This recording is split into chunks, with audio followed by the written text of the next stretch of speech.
at a later date. So my name is Kelly Dill. I am the Director of Advising for the College of Health and Human Performance, but I'm also in the wonderful position of actually being the advisor for the recreational therapy and the recreation and park management students. And they are some of my favorite students, and we have some here tonight. So we'll let them introduce themselves because I know one of them has to leave. We also have Dr. Carrie Autry from Recreational Therapy, so you'll get a chance to speak to her, and Dr. Kendall Shores from Recreation and Park Management. They are both our undergraduate program directors. I'm going to give a short presentation. They'll be chiming in. Feel free to chime in with questions of your own. We also have someone from admissions here, Mr. Josh Harris. So he helps coordinate transfer and incoming freshmen, so he'll kind of go over some of the deadlines in a little bit. And now I know we're kind of on a schedule for our students, so I'm going to go ahead and turn it over to them and let them introduce themselves. Hi guys, I'm at Craven. I'm the Director of Outreach here for the college. So you guys may have gotten some emails from me in the past, but I also have the pleasure of overseeing our HHP student ambassadors, which we have 2 of them here tonight, which is super awesome. So I'll let you guys introduce yourselves. Hi, my name is Dan Garcia. I'm one of the ambassadors for Recreation Sciences. I'm from Recreation Park Management, and I'm a senior at ECU. Hi, my name is Lydia Pinto. I am also one of the ambassadors, and I'm a senior recreational therapy student from Charlotte, North Carolina. So Lydia is super busy, so she has to scoot here in a few minutes. She's super involved, and she's nominated for captain of the ship, so she's got to go run to an event for that for homecoming week, so that's super excited. But if you guys have questions for Lydia afterwards, you guys can send them to the ambassador Instagram account. So yeah, and we'll put the ambassador Instagram account into the chat, but I'll also email it in a follow-up tomorrow. Matt can kind of explain that a little more, but it is run by our students, so you actually, it's one of my favorite accounts because you get to see a life in the day of a student and kind of what they're doing. So go ahead, Mac.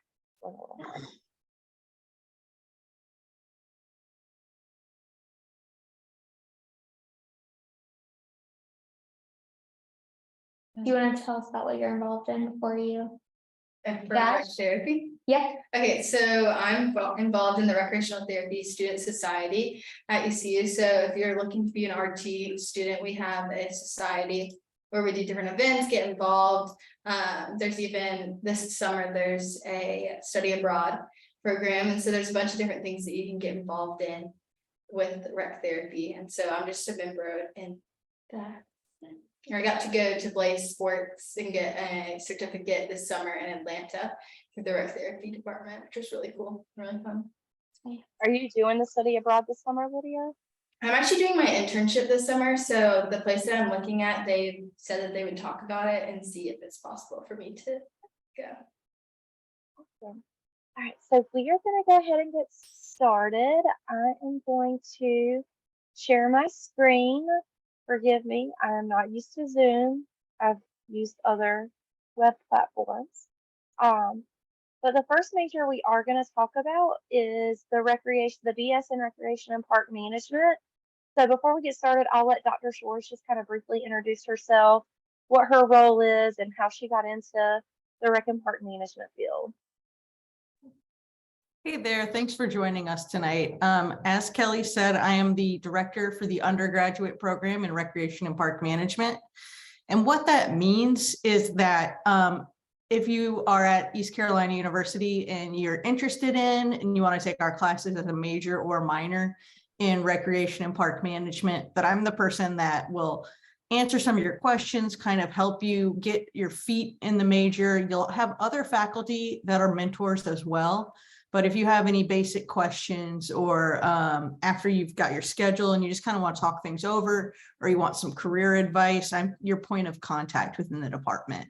So that's what it means to be a program director. For students is we're your main point of contact for any issues, things you want to look into, exciting opportunities. We're the ones that are going to reach out and share those with you. I have been at ECU for I want to say this is my 17th year. I love it. I love being close to the water and the mountains, and I'm outdoorsy, so I like to do those things. And I found this field because I actually was in exercise science and found that what I really enjoyed was access to nature, being outside and having all these resources. I did a study abroad in London during my own undergraduate work. And I found that I could walk all the way across the city of London and stay in the royal parks. And that just blew my mind. And it was gorgeous. And the landscaping and all of the different things you could do and all of the kind of family things that happen in parks really just made me think it served a bigger role in our communities and our society. So that's why I started studying this. And so now I teach and, help develop the next generation of leaders for community parks, as well as national parks, state parks, and recreation. The things, basically, if it happens when people are not working, it's what we do. So those fun things that happen outside of the workplace are generally engineered and put together by people in recreation and park management. Is that what you needed, Kelly? That is perfect. And we do have 2 degrees that we're going over today, and you may think, okay, I'm definitely recreational therapy, or I'm definitely recreation and park management. But I would say, come in with an open mind, listen to both, because I do have some students who go back and forth between the 2. Because one is very clinical. They're similar in that we're all about inclusivity. We all want to make fun recreational activities accessible to everyone. But one is clinical in nature, and one is more of like the business director, administrative aspect, I would say. So. I echo that. And I love having rec therapy students in my class, and I try to send my rec park management students to get a taste of RT, and so they can be inclusive in nature as well in what they're doing. So everyone's welcome. Yeah, we have, and this is a minor as well. So we often have students who will do recreational therapy with a rec and park management minor. And with rec and park management, you have to take what we call restricted electives, which you'll see. And a lot of times they may take restricted electives in the recreational therapy area. So let's get started. This is a Bachelor of Science degree.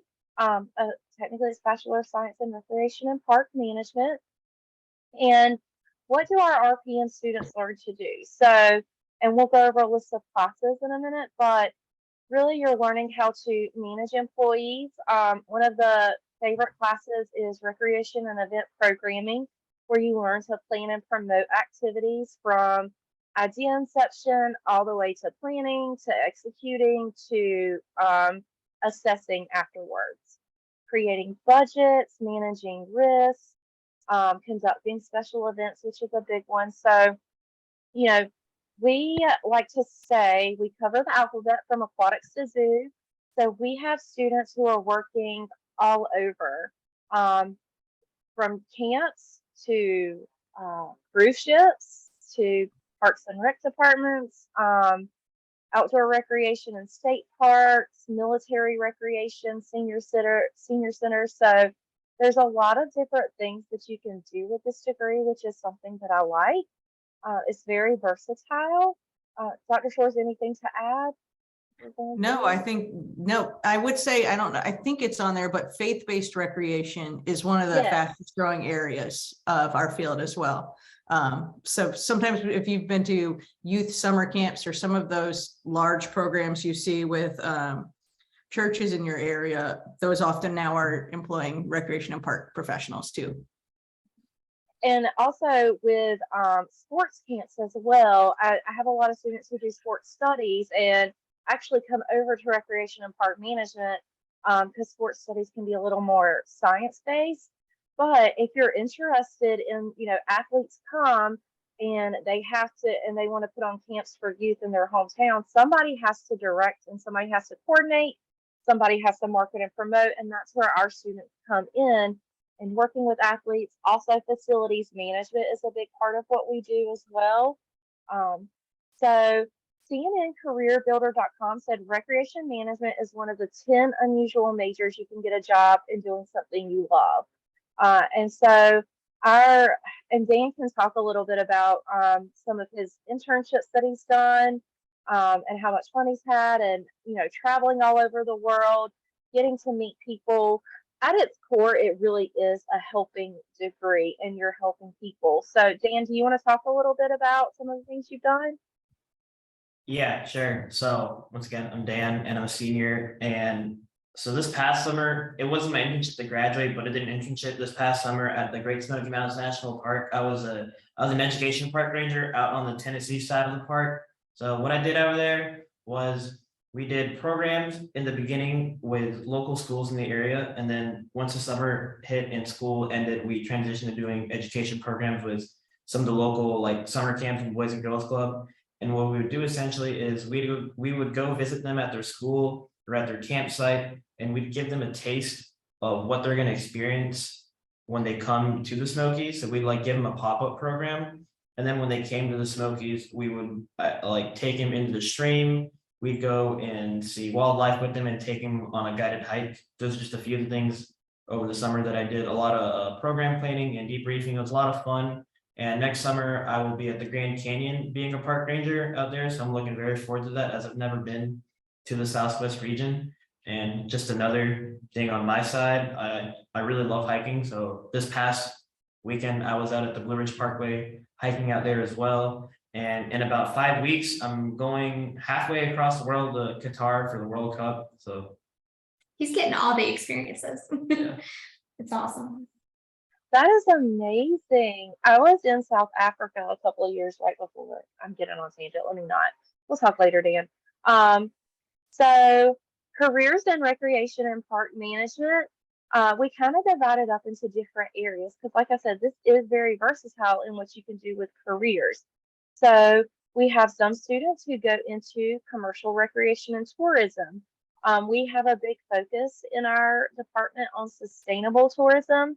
We want people to enjoy these recreational activities. We want people to have fun, but we also want them to do it in a way that it's not harming the environment. So we have a lot of students who maybe go and work at different resorts around the world, doing adventure tourism type things, cruise ships, anywhere else. At the Outer Banks, I have a student who's really kind of similar to Dan, is interested in education. So she is going to be doing, we have a semester at the sea here at ECU, which is a really cool experience where during the spring semester, you can apply, get accepted, and go and live at our Outer Banks campus for the entire semester, studying coastal resource management type things and getting a minor in coastal resource management. So that is something that we definitely encourage our students to do, and I can send more information about. I talked a little bit about, oh, I'm sorry, Kendall, go ahead. Oh, no, I was just going to say commercial recreation and tourism can be as big as some of those big hospitality chains that you're aware of, like the Hiltons and Marriott's and the cruise ships, or it can be as local as we have a student working with a local outfitter that does kayaking trips and does stand-up paddleboarding, like beer and yoga and stand-up paddleboarding. And it's just a local outfit that's a woman-owned business. So it can be at something as small as that or as large a scale as those other things. Also community and nonprofit recreation, which we talked about with church camps, working for the Boys and Girls Club, the YMCA, and then outdoor recreation careers as well, similar to what Dan was talking about, being a park ranger, doing education type things for state parks or hiking trails, maintaining those. So sample salaries, everybody's always asking what, how much money can I make this day and age?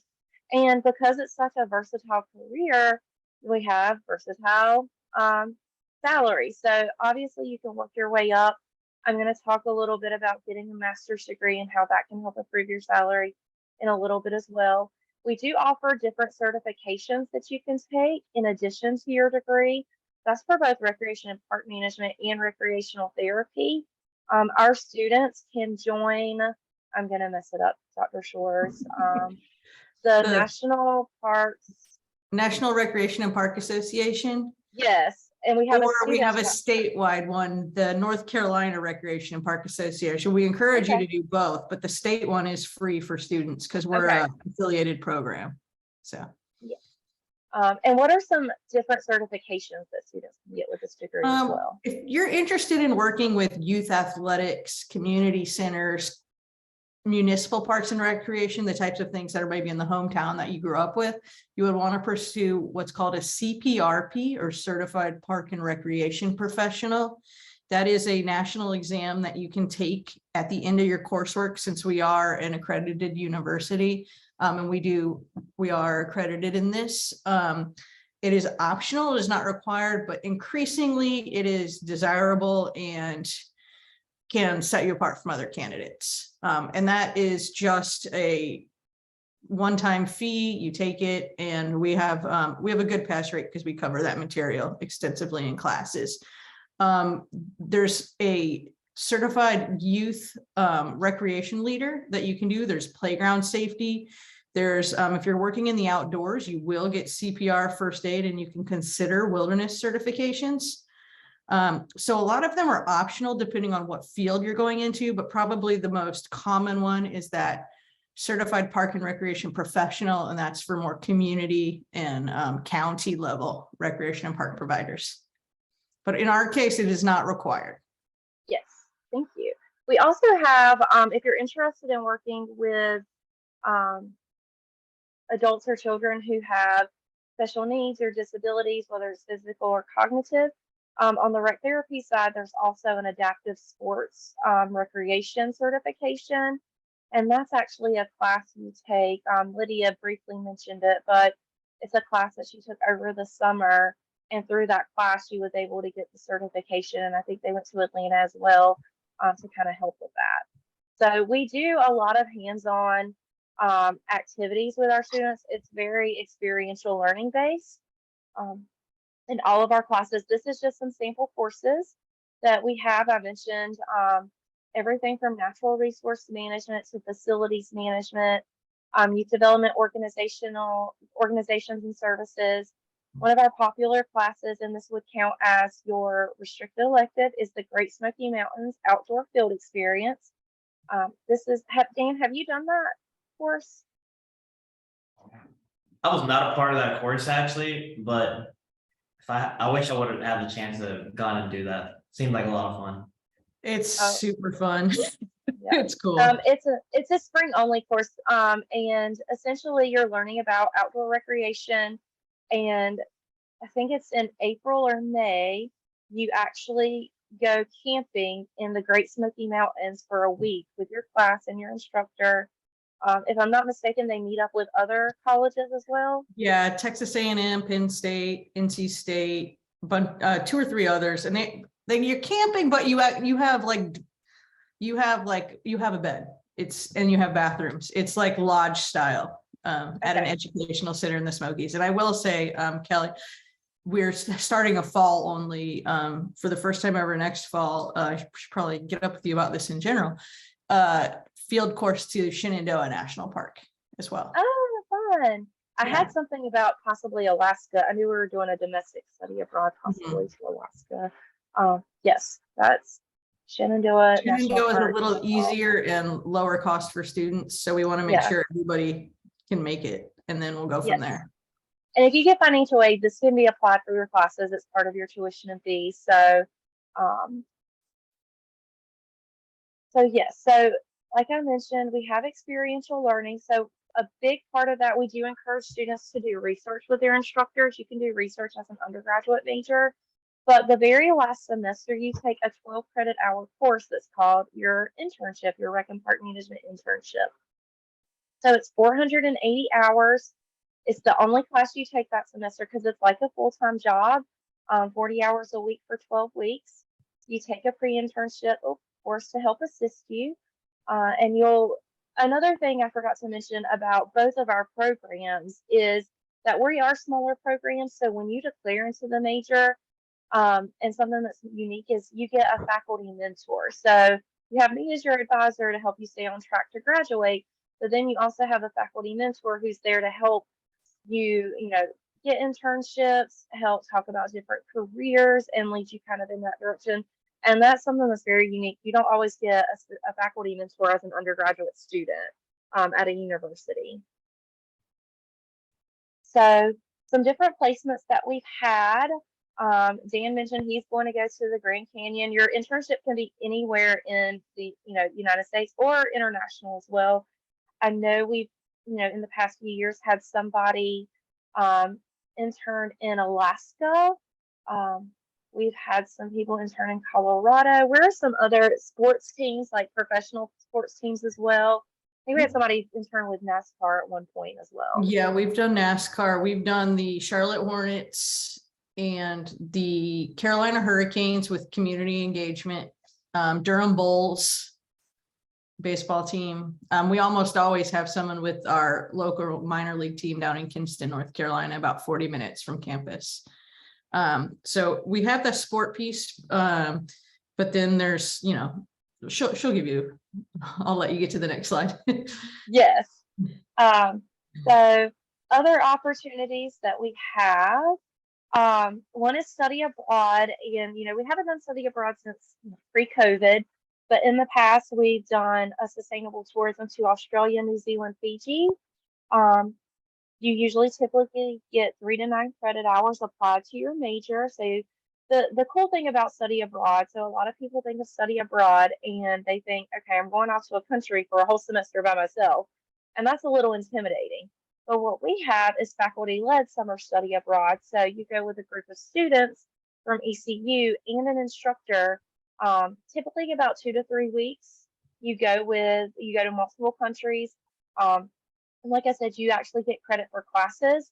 I know we have a couple of people from Virginia here. So you do out of state, or if you are an out of state student and you do summer study abroad, you pay in-state tuition for those classes. You can also use financial aid. We are possibly planning an Alaska domestic study abroad or Shannon. Okay. So that is going to be another cool experience, especially if you're interested in outdoor recreation and national parks and rec. Do you want to talk a little bit more about that one? We have a faculty member, Dr. Jeff Skibbins, who does a lot of work on what's called conservation psychology, or basically how to get people to make good choices about how they interact with the environment and with species. And we have good connections with the National Park Service and U.S. Forest Service. And so it would be a visit to basically look at the interactions between humans and wildlife in Alaskan national parks. And that would be 1 to 2 weeks in May. Thank you. We also do a lot of service learning, integration of research and teaching, experiential exercises, also professional student conferences. We mentioned different organizations that you could be a part of as a student. We have conferences every year, and we help our students kind of offset some of the costs to go to those. And we actually have the Rec and Park Majors Club. Is that correct? Yes. We have a student club that has speakers related to the field, does some volunteer work, and then usually tries to do something social as well, and just kind of get to know each other, network outside of class. Yeah, it's a great way to connect to other students who are kind of like-minded like you. Right. This year we have 2 also not specifically sponsored, but 2 flag football leagues and a fantasy football league just sprang up. Yeah. Dan, are you doing pretty good in your fantasy football league so far? Yeah, I'm right now 5-0. Oh. Yeah, I'm Pretty good. Yeah. This Nice. Yeah. Again, not sponsored, just random. That's fine. No. Well, definitely, we're going to get into recreational therapy now, but definitely stick around in case people have any questions. Is there anything you want to add, Dr. Shores? No, we've got a great group of faculty and students, and if this is the kind of thing that excites you, we'd love to talk to you more. I think that you probably have our contact information, or at least Ms. Dill does from this talk, and always feel free to reach out with questions to really any of us that you meet on this chat today. So thanks. I'll stick around too. I'm going to send out a follow-up email tomorrow morning to everyone, and it'll have some different resources as well as emails, contact information, things like that. So moving into our other degree, we have a BS in recreational therapy. Before we get started, I'm going to let Dr. Autry kind of introduce herself, what her research is, because she does some really cool research, and kind of go from there. Hi, I am Dr. Carrie Autry. Thank you so much for being here tonight. Like Dr. Shore said, feel free to contact me, Mrs. Dill, anytime if you have questions.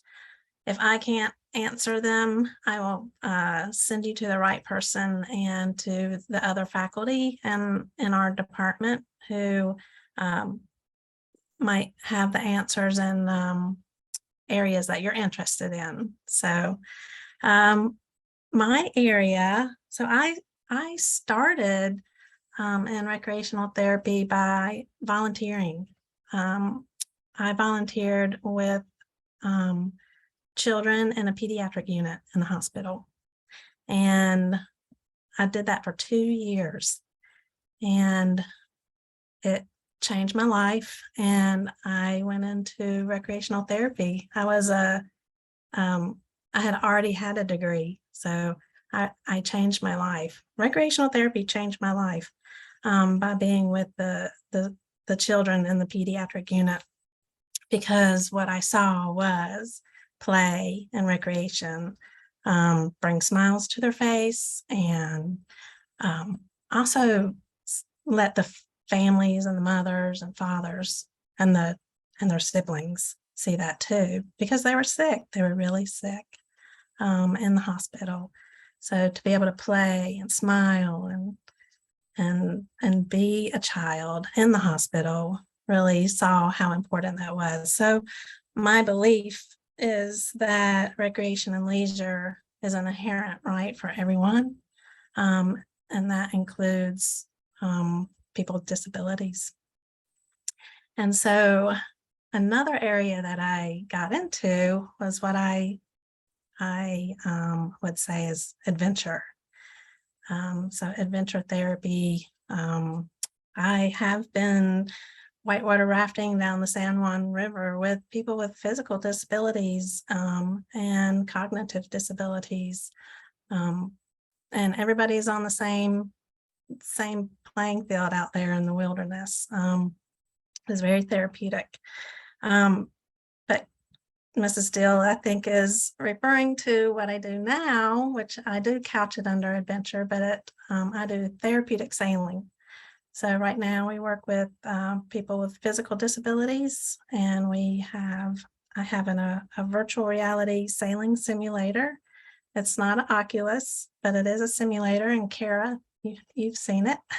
She has been and seen the lab, and it's a real boat, and we teach people with disabilities how to sail. And then we get them on the water on a real boat. So we take them in an adaptive sailing program after they've been through the virtual reality sailing.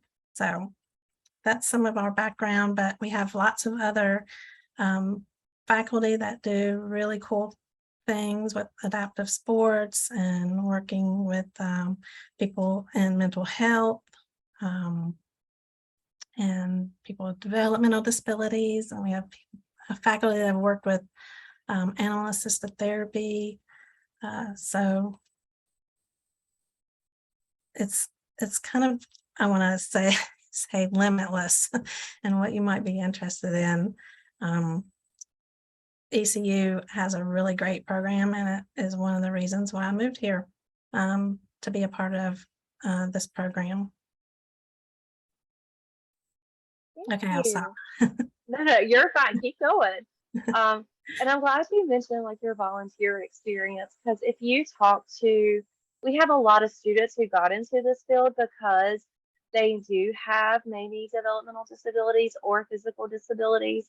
I talked to a student, an incoming student the other day, who has a prosthetic leg, and he was talking about how important recreational therapy was and how that was his favorite therapy. And you hear a lot about physical therapy and occupational therapy, but recreational therapy is really at its core a very holistic form of therapy. So Yes, we are. It connects the physical, it connects the emotional, the social, the spiritual, the mental. It connects that all together to help you improve your way of life. And so he actually had his recreational therapist in DC was a graduate of our program, and so that's how he kind of heard about us and is really interested in the recreational therapy side.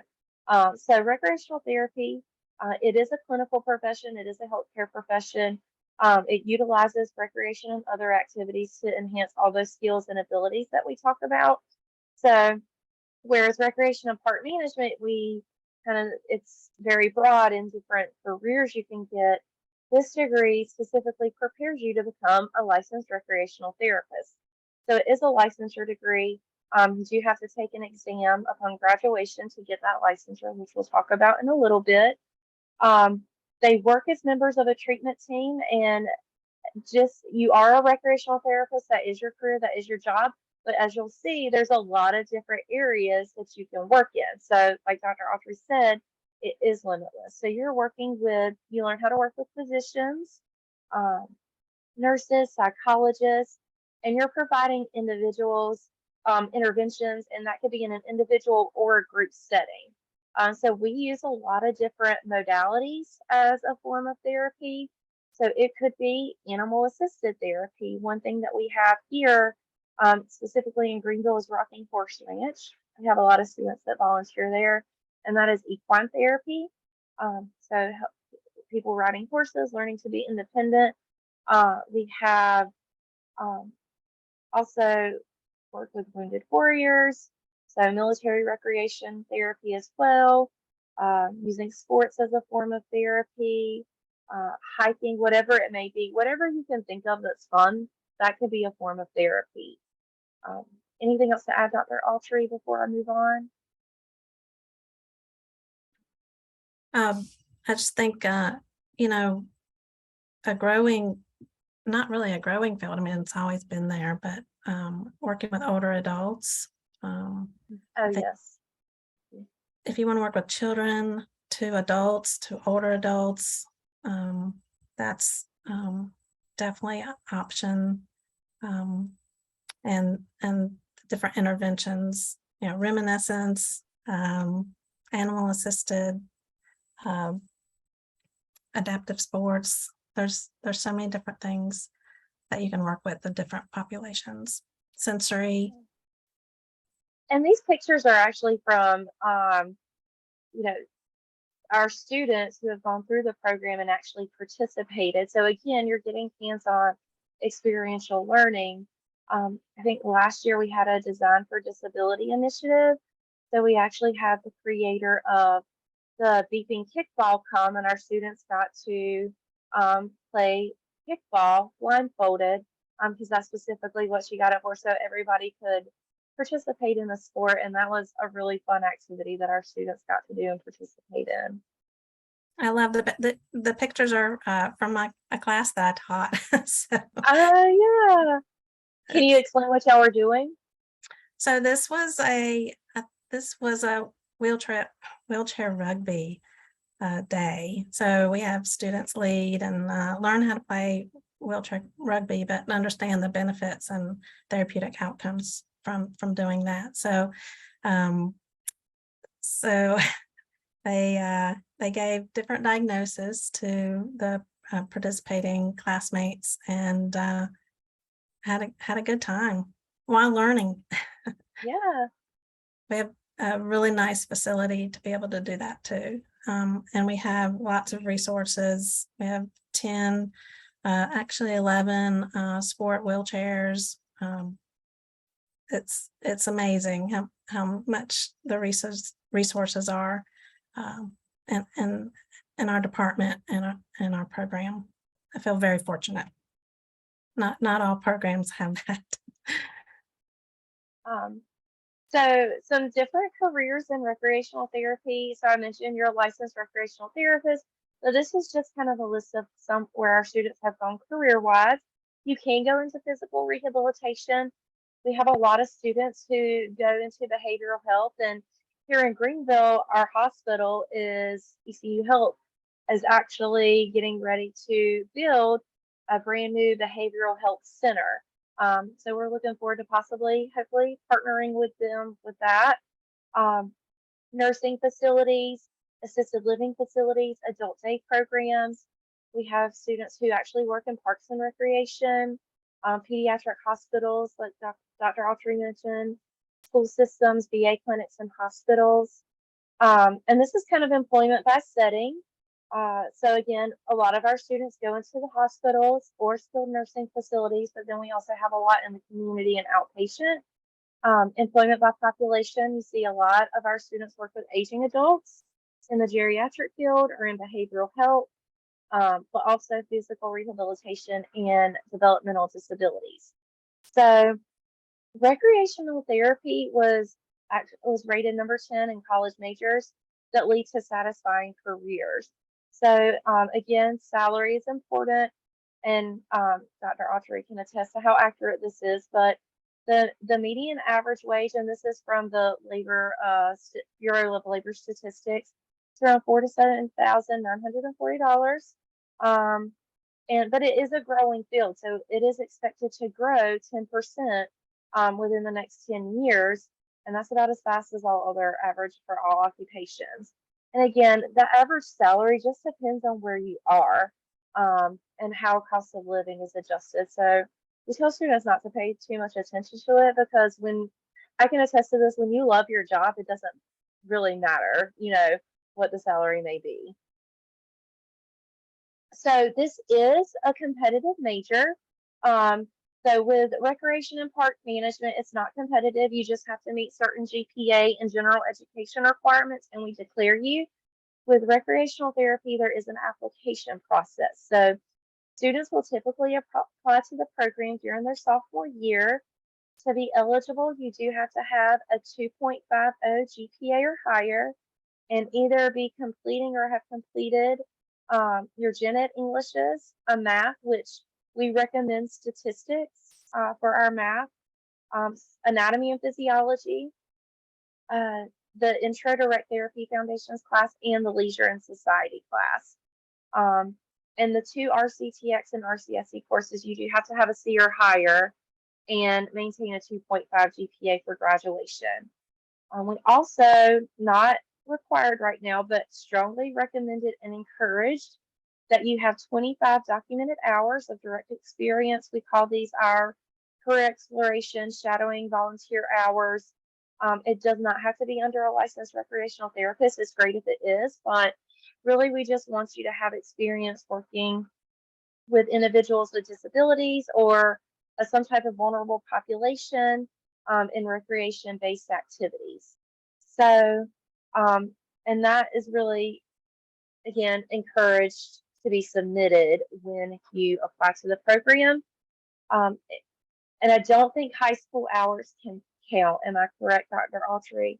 So it has to be done within the college, but we have a lot of community partners that help with that if you want to get involved. So I have a lot of students who do their hours at ACES for Autism here, with Greenville Parks and Rec and the Special Olympics. Also, I mentioned Rocking Horse Ranch. We specifically at ECU have a ECU Dance Ability program, and that is an inclusive dance program for those with and without disabilities, and they need student volunteers to help the students teach them basic steps. They do a recital every year, which is super cute. So there's a lot of opportunities to get hours. This is actually a picture of the sensory room that we have in Minji's Coliseum. Dr. Autry, do you want to tell a little bit more about that? If not, I can. You can. But I know we help. Yeah, you can talk about it.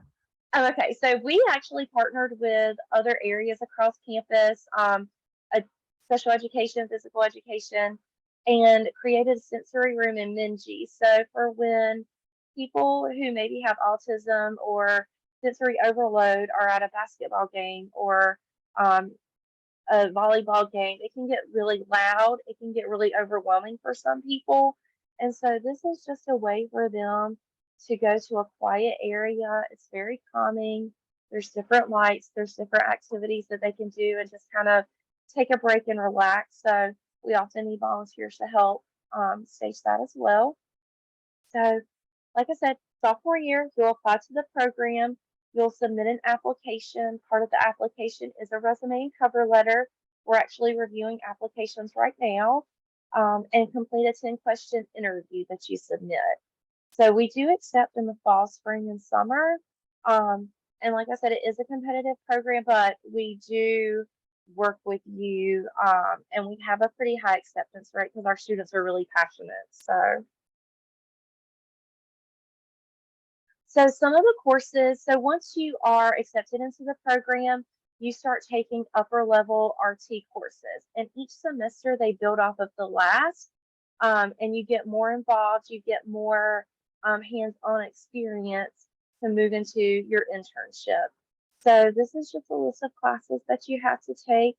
And of course, the internship course is the very last one that you take. It is a clinical internship, so you do have to be CPR and first aid certified. When you're doing your classes, you're working on interventions. I had a friend or students who graduate, they always come with these big books that they have, notebooks for their interventions. So you're ready to go out in the real world and reference all of the things you've learned in your classes. Dr. Autry, anything to add about courses? Just know, just to reiterate what Mrs. Dill said is, at first you come in and you're kind of learning a lot of disability content, assessments, what is that? And then we've strategically made it so the next set of courses are your more hands-on, like your intervention classes and your clinical application skills. I also wanted to add, I don't know if you're going to talk about the labs, the other labs. I do have a slide about the labs, but I was also going to say we have RT electives that you have to do, and we recommend that you do those within the major. So we have the adaptive sport class that I mentioned. Dr. Fish isn't here, but do you mind talking about biofeedback a little bit, Dr. Autry? So we have a unique lab, and it is the Biofeedback Lab. Definitely has a history here at East Carolina University, and biofeedback is I don't know the exact It's terms. like Dr. Fish can explain it a lot better. Psychophysiological. It's dealing with the psychological side of how that impacts you physically. It's a non-drug treatment to help Yeah. lower anxiety and kind Stress of control management. stress management. Yeah, it's a big part of recreational therapy. You can get a certification in that as well.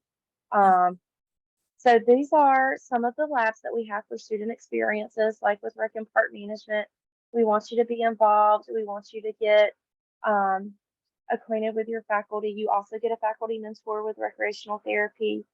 Dr. Autry talked about the sailboat simulation lab, and that top left picture is actually a picture of one of her, not students, but clients learning how to sail. We have the Biofeedback Lab. We also have the Center for Applied Psychophysiology, a sensory lab that we are doing study abroad. This summer, they're going to Germany to the World Special Olympics and learning about event programming and event management and rec therapy through that. And then we also have the Recreational Therapy Student Society, which is very involved as well. Anything to add about the labs, Dr. Autry? No, you covered it. Just would encourage, whether you're interested in either major, to get involved with the student society or the club. It's so important that you all are together and learning from each other and experiencing and helping in the community together outside the classroom. And the way to do it is through our clubs. It's so important. So get involved. So I mentioned this is a licensure degree. So, you know, completing the Bachelor of Science degree prepares you to become a student, but you do have to take your licensure test to become a certified therapeutic recreation specialist. So this past year, I'm proud to say we had 100% pass rate for our students who took the exam for the first time. The national average is around 85%. So that is something that we are very proud of. That picture in the background is from one of our past. Everyone can enjoy Sports Water Day, and I'm going to send you a YouTube video about that. And then we are accredited, like the Recreation and Park Management degree. We are an accredited program affiliated. And then another cool thing that I want to talk about before we wrap up, and oh yes, go ahead, Dr. I was Schwartz. just going to add something, Kelly. Ms. Dill mentioned that the students have a great passing rate, but I wanted to highlight the fact that if you know that recreational therapy is for you, that ECU is the place to be. Our faculty and our program just this year was named by the national organization as the outstanding program in the country just last month. So Wow, I didn't know that. yeah, they were identified as the top recreational therapy program nationwide. So Thank you, Kendall. I appreciate thank you. Yeah. So another really It cool is- thing that we, oh, go ahead. Sorry, Dr. Autry. No, it's one of the top programs. It's been one of the top programs in the nation, and it was nice to know that we were recognized by our peers for that. And like Dr. Autry said, we have very unique things here at ECU. So the Sailboat Lab is one of only 7 in the entire world. We also, like you mentioned, the wheelchairs, the accessibility that we have to different things to help you learn. We also have accelerated programs for both of these degrees. So what this does, it allows you, if you're accepted, and I'll talk about that in a minute, you, during your senior year, you can start taking classes in the master's degree program for whatever track you're on. So recreation science, recreation and park management, or recreational therapy, so that when you do graduate, you only have a year left to get your master's. So essentially get your bachelor's degree and master's degree in 5 years. You do have to have a 3.3 GPA and apply during your junior year, but we are monitoring that. We monitor your GPA, and we recommend students to apply to that program. So we will help you through that process as well. So it's a master's in recreation sciences, but there's different concentrations. So there's a rec and park administration concentration and a recreational therapy administration concentration.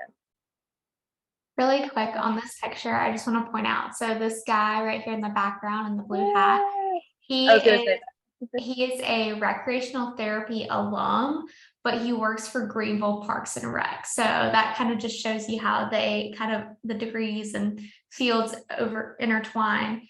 But he also just got named Special Olympic Coach of the Year for the state of North Carolina. So that was really cool to see. Yes, He has a bachelor's in rec and park too. Yes. He took a group of his name's Brett. He took a group of through his job, you know, he took this group to the US Special Olympics in Florida. I think it was this past summer. And he coached the basketball team, and they actually won the silver medal. So yeah, that was pretty cool.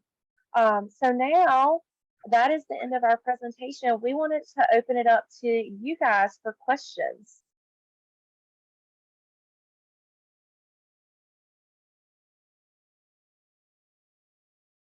Does anyone have any questions? And feel free to put it in the chat if you don't want to talk. That's totally fine.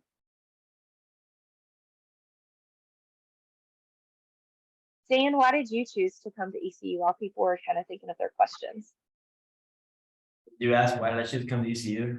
Yeah, why did you choose ECU? So I'm originally from the Lake Forest area, so it's not too far from home. It's about an hour 15. You know, you're not too far from the beach. The culture here is amazing. Being here on game days is truly something else different. Like, it's probably my favorite thing about coming to the ECU is like being at all the sporting events and like all the people you'll meet, and you just feel like a pirate at a sporting event, like football games, you know, baseball. It's a great time to be there.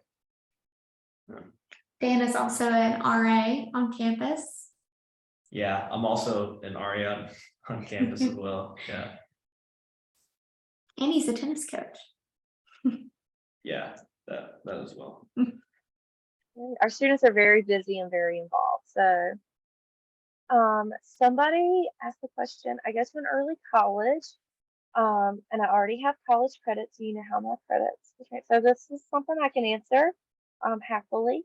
Yes. So if you're doing early college, most of the time, especially in North Carolina, your classes are going to transfer over mostly for general education requirements. So, you know, like you're probably doing English 111 and 112 and Psych 150. So we will take all of those and apply them to your general education. You know, Rec and Park Management, they're pretty open with their general education courses, as is recreational therapy. It's a little more specific. So if you are doing recreational therapy and you have a choice for different sciences, I think those are the only ones that are really specified. Oh, and psych, I would definitely do like your Psych 150, your Bio 110 or Bio 111. And then we'll help you get transferred over, and then we'll kind of go from there. And I'll let Mr. Harris answer some of those questions because he's actually our transfer guru from admissions. But I will say with rec therapy, it typically is 2.5 years, or either 2 years with the internship being over the summer, because you do have to have that semester to take the rec therapy and the leisure and society course and apply to the major to get in. Yeah, pretty much everything Kelly said, especially if you're in the associate in arts or associate in science, it should be an easy transfer. You will still be a freshman for college purposes as far as admission, so you'll still kind of follow the freshman application process, but just submit your high school and college transcript. As far as admission to ECU, we can use transfer or freshman criteria to admit you, but you'll still technically be a freshman that first year because you haven't taken post high school college credit. And so it does kind of categorize you that way, but your courses still should transfer. Did that answer your question, Savannah?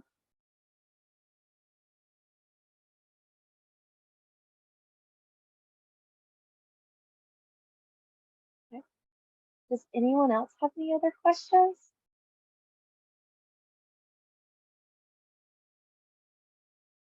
I think the next step is we are going to send out an email. So if you do have any questions, please let me know.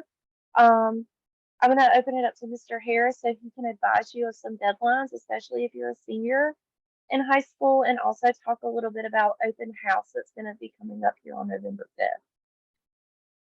Yeah, so if you want to visit campus, which we definitely recommend you do that, open house is a great way to do that. It's going to be all hands on deck, and you'll have so many opportunities to meet people and tour the entire campus. And so that'll be November 5th. So register for that online. Again, that's a great opportunity to come to campus. There are other days to do campus tours, absolutely, but that's going to be the most focused day. We're going to have so many people to connect with. If you are a high school senior and you're applying as a freshman, our priority deadline is April 1st. So make sure we get an application and transcript by then.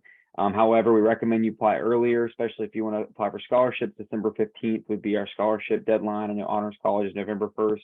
And then again, freshmen are pretty much anybody that hasn't taken post high school college credit.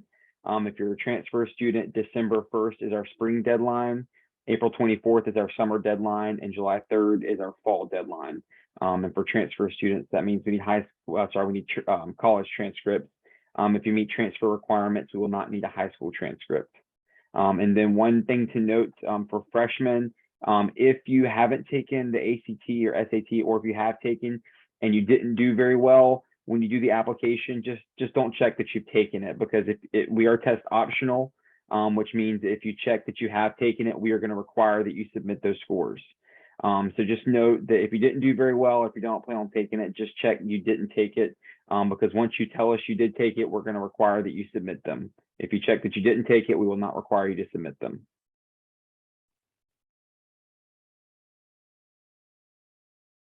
Thank you. Well, we'll stay on for a few more minutes to answer any questions that you may have, or if you just want to introduce yourself to our wonderful faculty and students that we have here today. So thank you all for coming. We really appreciate it, and we hope to hear from you soon.